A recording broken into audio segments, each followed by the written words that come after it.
नेपालको नम्बर 1 गायन reality so the voice of Nepal season 3 मा ब्लाइन्ड अडिसनबाट गत शुक्रबार र शनिबार गरी जम्मा 12 जना प्रतियोगीहरू छानिएका छन्। उनीहरूमध्ये केही प्रतियोगीहरूले 4 जना निर्णायकहरूलाई आफ्नो आवाजले आफूतर्फ फर्काउन सफल भएका थिए। यस भिडियो सामग्रीमा the voice of Nepal season 3 को ब्लाइन्ड अडिसनबाट ब्याटल राउन्डका लागि छानिएका पहिलो 12 जना प्रतियोगीहरूका बारेमा चर्चा गर्दैछौँ। The voice of Nepal season 3 को अन्य भिडियोहरूका लागि हाम्रो च्यानललाई सब्स्क्राइब गर्नुहोस्। Melina Mainali the voice of Nepal season 3 को ब्लाइन्ड अडिसनबाट ब्याटल राउन्डका लागि छानिएकी पहिलो प्रतियोगी हुन् मेलिना मैनाली। उनले ब्लाइन्ड अडिसनमा लौ है माया बोलको गीत गाएकी थिइन्। उनले गीत सकाएकै समयमा कोच राजु लामा बाहेक अन्य 3 जना निर्णायकहरू उनीतर्फ फर्किएका थिए। उनी कोच प्रमोदको टिममा छिन्। सानैदेखि गायन क्षेत्रमा चम्किएकी मेलिना झापा निवासी हुन्। उनी 19 वर्षकी छिन्। उनले सानैदेखि विभिन्न गायन प्रतियोगिताहरूमा सहभागी भएर थुप्रै प्रशंसा कमाएकी छिन्। परिवारबाटै गायन क्षेत्रमा लाग्न हौसला पाएकी मेलिनाले गायन क्षेत्रमै लागिरहने अठोट पनि गरेकी छिन्। गणवीर बुढा Magar the voice of Nepal season 3 को ब्लाइन्ड अडिसनबाट ब्याटल राउन्डका लागि छानिएका दोस्रो प्रतियोगी हुन् गणवीर बुढा मगर। उनले ब्लाइन्ड अडिसनमा को होला त्यो बोलको गीत गाएका थिए। उनको आवाज सुनेर सुरुमा कोच देव उनीतर्फ फर्किएका थिए। उनले गीत सकाएकै समयमा कोच राजु लामा पनि उनीतर्फ फर्किएका थिए।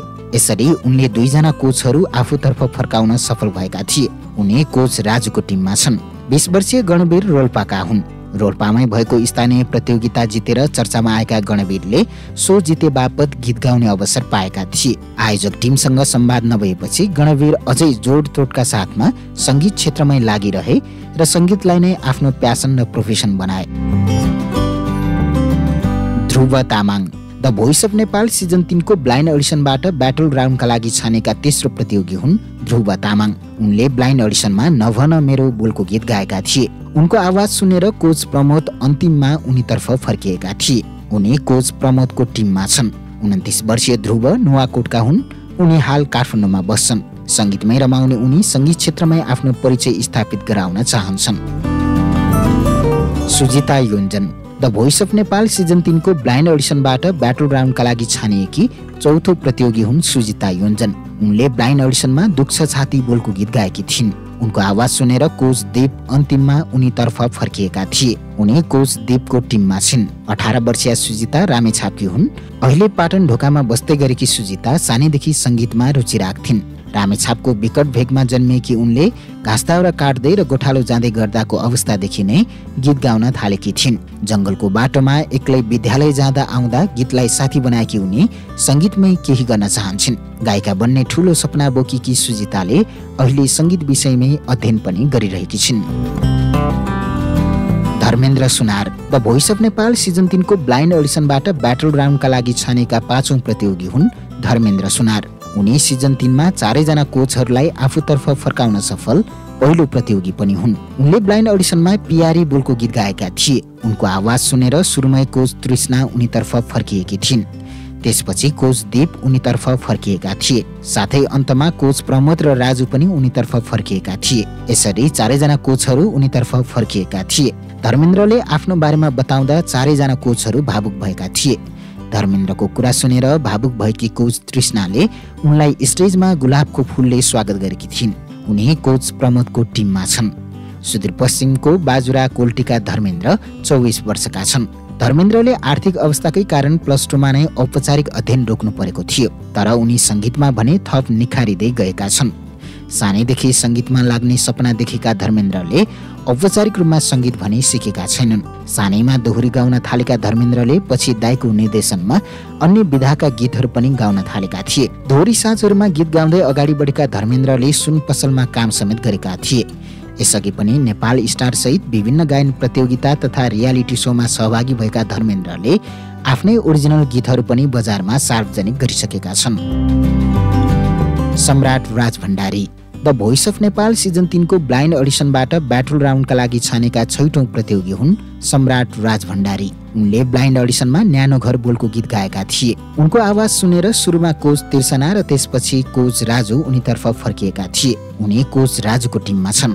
29 वर्षीय सम्राट चावा हिल निवासी हुन्। सांगीतिक परिवारमा हुर्किएका सम्राटले परिवारबाटै संगीतमा लाग्ने प्रेरणा पाएका थिए। कक्षा 5 मा अध्ययन गर्दै गर्दाको समयमा बुबा गुमाएका सम्राटले आफ्नो हजुरबुवाबाट पनि संगीतमा लाग्ने प्रेरणा पाएका थिए। गीतकार समेत रहेका हजुरबुवा र निकै नै राम्रो बाँसुरी वादक दाजुको माझमा उभिएका सम्राटको परिवार नै संगीतमय छ। उनकी एक बहिनी पनि गायनमा नै सक्रिय छिन्। Abhishek Baraili the voice of Nepal season 3 को ब्लाइन्ड अडिसनबाट ब्याटल राउन्डका लागि छानेका 7औं प्रतियोगी हुन् अभिषेक बराइली। उनले ब्लाइन्ड अडिसनमा माया बैगुनी बोलको गीत गाएका थिए। उनको आवाज सुनेर कोच प्रमोद अन्तिममा उनीतर्फ फर्किएका थिए। उनी कोच प्रमोदको टिममा छन्। 25 वर्षीय अभिषेक सिराहा गोल बजारका हुन्। उनी हाल काठमाडौँको रातो पुलमा बस्छन्। उनी केही वर्षदेखि संगीत क्षेत्रमै सङ्घर्ष गरिरहेका छन्। संगीत क्षेत्रमा लाग्न परिवारबाट त्यति सहयोग नभए तापनि उनी संगीत क्षेत्रमै निरन्तर लागिरहेका छन्। Suman Nepali the voice of Nepal season 3 को ब्लाइन्ड अडिसनबाट ब्याटल राउन्डका लागि छानेका 8औं प्रतियोगी हुन् सुमन नेपाली। उनले ब्लाइन्ड अडिसनमा लेखिएका शब्द बोलको गीत गाएका थिए। उनको आवाज सुनेर कोच तृष्णा अन्तिममा उनीतर्फ फर्किएका थिए। उनी कोच तृष्णाको टिममा छन्।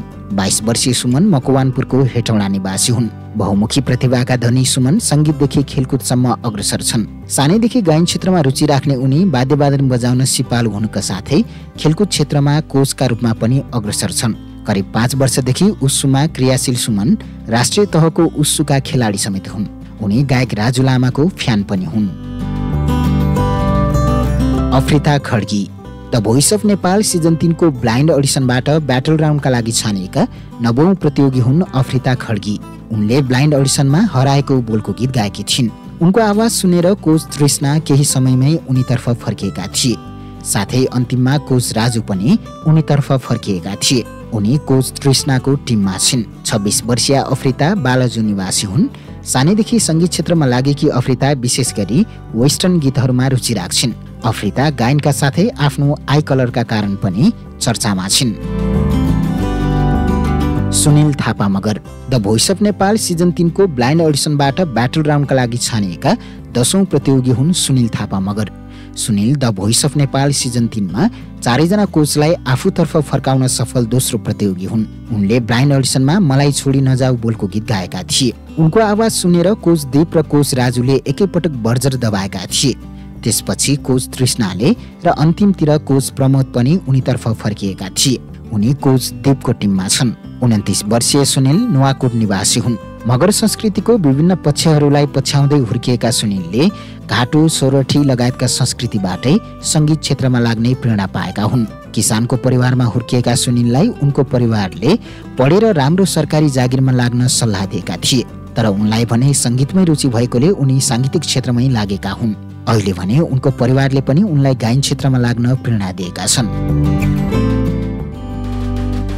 Sharmila Acharya the voice of Nepal season 3 को ब्लाइन्ड अडिसनबाट ब्याटल राउन्डका लागि छानेका 11औं प्रतियोगी हुन् शर्मिला आचार्य। उनले ब्लाइन्ड अडिसनमा तिमी मेरो प्यारी मायालु बोलको गीत गाएकी थिइन्। उनको आवाज सुनेर अन्तिममा कोच दीप उनीतर्फ फर्किएका थिए। उनी कोच दीपको टिममा छिन्। 24 वर्षीय शर्मिला इलामको कन्याम निवासी हुन्।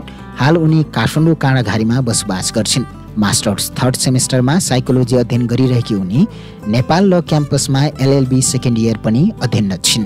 मावलीदेखि परिवारसम्मै संगीत क्षेत्रमा लागेकोले शर्मिलालाई पनि संगीत क्षेत्रमा सानैदेखि रुचि लागेको थियो। Nirmala Ghale the voice of Nepal season 3 को ब्लाइन्ड अडिसनबाट ब्याटल राउन्डका लागि छानिएकी 12औं प्रतियोगी हुन् निर्मला घले। उनले ब्लाइन्ड अडिसनमा तिम्रो न्यानो बोलको गीत गाएकी थिइन्। उनको आवाज सुनेर कोच राजु अन्तिममा उनीतर्फ फर्किएका थिए। उनी कोच राजुको टिममा छिन्। 23 वर्षीय निर्मला सिन्धुपाल्चोकी हुन्। उनी हाल नारायणटारमा बसोबास गर्छिन्। सानैदेखि आमा बुबाको दुःख देखेर हुर्किएकी निर्मला सानैदेखि गायनमा पनि रुचि राख्थिन्।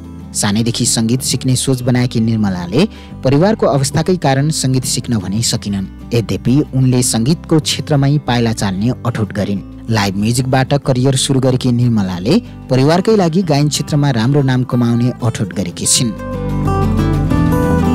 आदरणीय दर्शकबिन, यी प्रतियोगीहरूको आवाज तपाईलाई कस्तो लाग्यो? कृपया कमेन्ट गर्नुहोस्। यस्तै भिडियोहरूका लागि हाम्रो च्यानललाई सब्स्क्राइब गर्नुहोस्।